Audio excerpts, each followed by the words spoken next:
नमस्कार,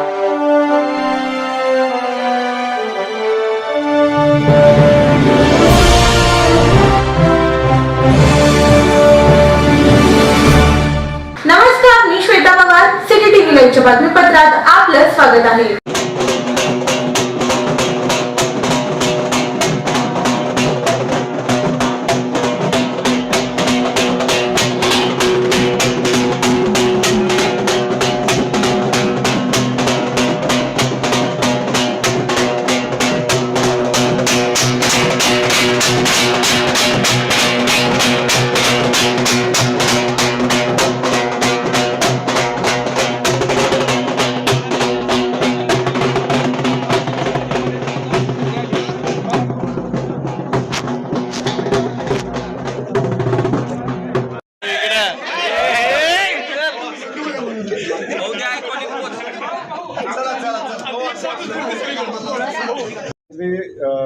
राजाभाऊ आमचे मुख्यमंत्र्यांचे खूप लाडके कार्यकर्ते आहेत आणि त्यामुळे राजाभाऊंचं कौतुक करणं बनतंच.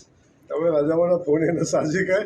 त्यामुळे मी आपल्याला सांगेन की एक आपला सहकारी ज्यानं बाजी प्रभूसारखी खिंड लढवली अशा सहकार्याचा झालेला पराभव माननीय मुख्यमंत्री मोदयांच्याही जिव्हारी लागलेला होता.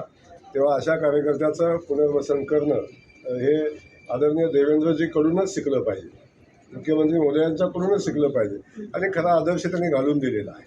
स्थानिक स्वराज्य संस्था निवडणुका झाल्या, विधान परिषद झाली, मुख्यमंत्र्यांनी तुम्हाला दिलेलं जे काम आहे पूर्ण झालं वाटतंय? नाही, आता तर 1-2 पायऱ्यावर आलेला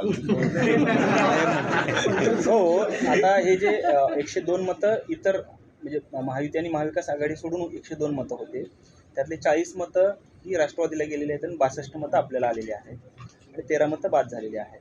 ह्या 13 मतं बाद झाली, त्यामधल्या आपले किती बाद झाले या संदर्भातली काही माहिती? बहुतांश मतं आमचीच आहे, बहुतांश मतं आमची आहे. पण मी तुम्हाला सांगतो की मूळ याच्यामध्ये आम्ही खूप मोठं गेन केलेलं आहे. आम्ही खूप मोठे मतं मिळवलेली आहेत. जसं पक्षाच्या चिन्हावरच्या मताचा हिशोब केला तर तुम्हाला खूप मोठा फरक याच्यामध्ये दिसेल.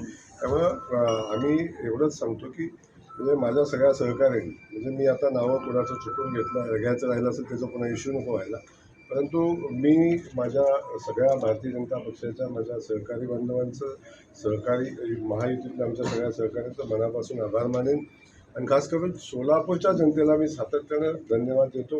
आजही धन्यवाद देईन की त्यांनी आमच्या भारतीय जनता पक्ष महायुतीच्या विचारावर विश्वास ठेवला आणि या जिल्ह्याला पुढं घेऊन जाण्याची जी क्षमता आहे किंवा या जिल्ह्याला पुढं कोण घेऊन जाईल तर भारतीय जनता पक्ष आणि आदरणीय देवेंद्रजींच्या नेतृत्वाखाली सरकार पुढे घेऊन जाईल हा विश्वास आमच्या सोलापूरच्या जनतेला या निमित्तानं आहे. भाऊ, ऑपरेशन टायगर सक्सेसफुल झालेलं असं म्हटलं जात आहे. दुसरीकडे नागपूरमध्ये जे लोकसभा धाराशिव लोकसभा मतदारसंघाचे ओमराजे निंबाळकर ते स्वतः देखील महायुतीमध्ये आता येत आहेत. त्यांचं कशा पद्धतीनं स्वागत करतात? कारण बार्शीमध्ये एक आमदार आले, त्यांच्या रूपानं खासदार देखील शक्यता असणार. मी आपल्याला आत्ताच सांगितलं आहे की मला या विजयाचा आनंद घेऊ द्या, माझ्या सहकार्याने या विजयाचा आनंद घेऊ द्या.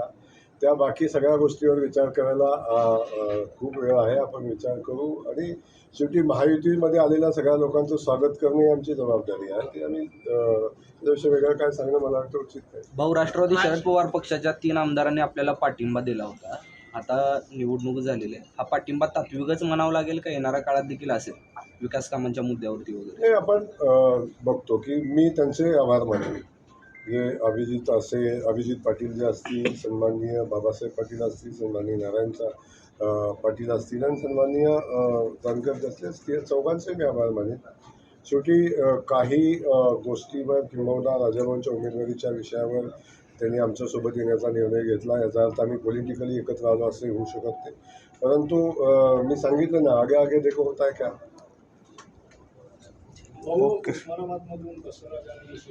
धाराशिवमधून तर सोलापूरमधून राजेंद्र येणाऱ्या काळामध्ये लोकसभेवर दावा ठोकण्यासाठी आता सज्ज आहे. धाराशिव लोकसभेसाठी भारतीय जनता पक्ष योग्य ठिकाणी दावा ठोकेल. त्याची काळजी आपण करू नका. पक्षाला माहिती आहे कुठं लढायचं आहे, काय करायचं आहे. त्यामुळे चिंता करू नका. ओके. भारतीय जनता पार्टीचा हे विज्युअल घे विज्युअल घे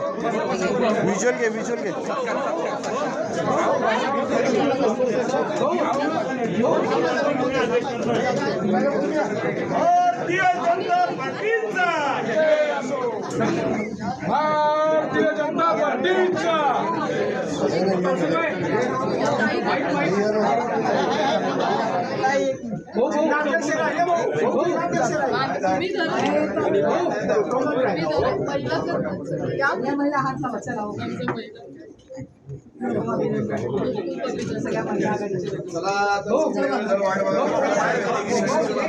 चला